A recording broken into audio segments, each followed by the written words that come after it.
नमस्कार दोस्तों, बिजनेस करें में आपका एक बार फिर से स्वागत है। और दोस्तों, आज की इस वीडियो में हम आपको बताएंगे खाद बीज के बिजनेस के बारे में।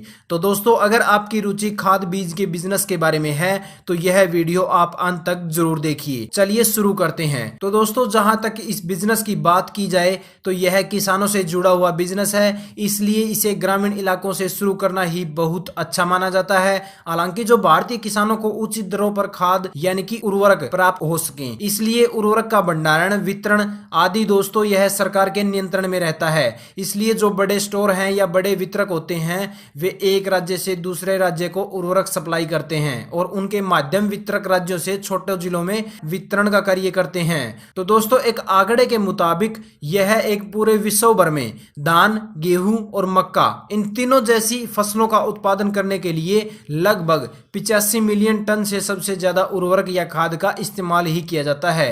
केवल भारत में ही नहीं अपितु दोस्तों दुनिया भर में ये स्टोर सरकार द्वारा नियंत्रित होते हैं। वे इसलिए क्योंकि देश में किसानों को उचित दरों पर इसकी सप्लाई करनी भी बहुत आवश्यक होती है। ग्रामीण भारत की बात करें तो यहाँ के अधिकतर लोग कृषि और कृषि के सहायक व्यवसायों पर ही अपनी आजीविका चलाते हैं, उन पर ही निर्भर रहते हैं। यही कारण है कि उर्वरक वितरण या फर्टिलाइजर स्टोर दोस्तों ये स्टोर हैं, ये नामक इस व्यवसाय के लुप्त होने की कोई आशंका नहीं है। जैसा कि दोस्तों हम सबको पता ही है कि समय बीतने के साथ साथ वैश्विक तौर पर जनसंख्या में वृद्धि भी हो रही है, इसलिए अनाज व भोजन की मांग लगातार बढ़ भी रही है। कृषि में दोस्तों उर्वरकों के इस्तेमाल से उत्पादन को बढ़ाया भी जा सकता है। इसलिए यदि आप इस तरह का कोई बिजनेस करके कमाई करना चाहते हैं तो दोस्तों हम इस वीडियो में आपको पूरी जानकारी देंगे और आप यह वीडियो अंत तक जरूर देखिए। आगे बात करते हैं दोस्तों, यह बिजनेस शुरू कैसे करें। यह बिजनेस शुरू करना एक बेहद ही आसान प्रक्रिया होती है,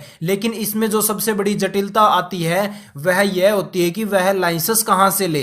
तो दोस्तों, उर्वरक भंडारण एवं वितरण सरकार द्वारा नियंत्रित किया जाता है, इसलिए इसके लाइसेंस वितरण में भी सरकार के कई नियम और शर्तों का अनुपालन करने की सुनिश्चितता तय की जाती है, उनके कानूनों का पालन किया जाता है। तो दोस्तों, यही कारण है कि अक्सर जब लोग इस तरह का बिजनेस शुरू करने की सोचते हैं तो वे सबसे पहले यही जानना चाहते हैं कि वे खाद वितरण का लाइसेंस कैसे लें। तो दोस्तों, वर्तमान में सरकार अपनी योजनाओं के तहत ग्रामीण इलाकों में भी किसानों को ग्राम प्रधान या सरपंच के माध्यम से मुफ्त में भी उर्वरक बांटने का काम कर देती है। तो दोस्तों, अभी जो यह सरकार है यह ग्राम प्रधान या सरपंच के माध्यम से गांव में मुफ्त में खाद बीज बांटने का काम भी कर रही है। लेकिन इस वितरण प्रणाली में खाद उन सुदूर इलाकों में पहुंचती स्टोर के माध्यम ही है। आगे बात करते हैं दोस्तों, इस बिजनेस में मार्केट का विश्लेषण कैसे किया जाए। तो दोस्तों, देखा जाए तो यह एक स्थायी बिजनेस है, यह एक लंबे समय तक चलने वाला बिजनेस है। वह इसलिए है दोस्तों क्योंकि जब से मनुष्य जीवन का अस्तित्व इस पृथ्वी पर रहा है तब से उसे अपना पेट भरने अर्थात भोजन के लिए कुछ न कुछ करने की आवश्यकता जरूर पड़ती रही है। और पेट भरने के इन स्रोतों की बात करें तो दोस्तों, कृषि में, खेती में उत्पादित उत्पाद जैसे अनाज, दालें, हरी सब्जी, इन सभी की मुख्य मांगे रही हैं। तो दोस्तों, इसलिए दुनिया में जनसंख्या वृद्धि लगातार होती जा रही है और उनकी भोजन की आवश्यकता भी बढ़ती जा रही है। तो दोस्तों, यह तो एक आम बात है कि अगर जनसंख्या बढ़ेगी तो भोजन की मांग तो बढ़ेगी ही बढ़ेगी। तो दोस्तों, उर्वरकों का इस्तेमाल प्रति हेक्टेयर भूमि में कृषि उत्पादों की मात्रा एवं गुणवत्ता के सुधार के लिए किया जाता है। इसके अलावा दोस्तों, उर्वरक का इस्तेमाल अनेकों औद्योगिक क्रियाकलापों के लिए भी किया जाता है। और दोस्तों, इसके अलावा जैसा कि हम सब अच्छी तरह से जानते हैं, ग्रामीण भारत में निवासित लोग अपनी आजीविका चलाने के लिए एक कृषि पर ही डिपेंड करते हैं, इनके संबंधित कार्यों पर ही डिपेंड रहते हैं। तो दोस्तों, इसलिए उर्वरक की मांग दुनिया में लगातार जैसे आज है वैसे ही बने रहने के भी बहुत आसार बढ़े हुए हैं। इसलिए यह बिजनेस करना एक बहुत ही लाभकारी हो सकता है कि एक निश्चित एरिया में सरकार द्वारा किसी एक ही व्यक्ति को लाइसेंस देने की व्यवस्था की जाती है।